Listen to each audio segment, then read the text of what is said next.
రాయలసీమ అభివృద్ధితో పాటు నిరుద్యోగ యువత కోసం డిఎస్సి రిక్రూట్మెంట్ మరియు ఉద్యోగ అవకాశాలు కల్పించడమే తమ ప్రధాన బాధ్యత అని తెలిపారు నారా లోకేష్. గతంలో 90% సబ్సిడీతో బిందు సేద్యం డ్రిప్ ఇరిగేషన్ అందించి రైతులకు చేయూతనిచ్చిన విషయాన్ని గుర్తు చేశారు.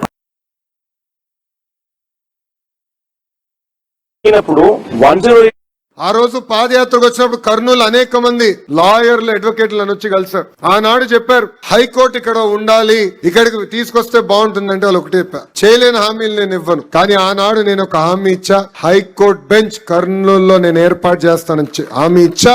రాబోయే 90 రోజుల్లో హైకోర్టు బెంచ్ కర్నూలుకి తీసుకొచ్చే బాధ్యత మన ప్రభుత్వాన్ని.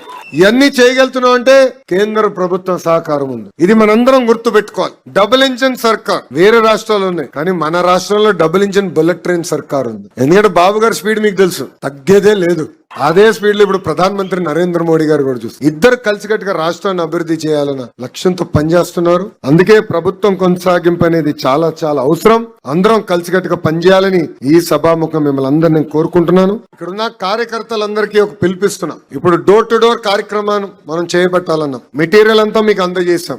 మీరు మీ బూత్ లో నాయకత్వం వహించండి. ప్రతిరోజు 30 గడుపులు ఓర్పు సహనంతో వెళ్ళి మాట్లాడాలి, చేసిన మంచి పనులు చెప్పాలి. దాని తర్వాత వాళ్ళేమైనా అడిగితే ఆ ఫీడ్బ్యాక్ రాసుకోండి. ప్రోగ్రామ్ మొత్తం అయిన తర్వాత మై టీడీపీ ద్వారా మిమ్మల్ని అడుగుతాం ఫీడ్బ్యాక్. అయ్యా మీ బూత్ లో ఏమన్నారు ప్రజలు, ఎక్కడ బాగా చేస్తున్నాం అని చెప్పారు, ఎక్కడ మనం ఇంకా చేయాల్సి ఉంది అని ప్రజలు వివరిస్తున్నారు. ఏం చెప్పారో మేము తెలుసుకుంటాం. ఆ యాప్ ద్వారా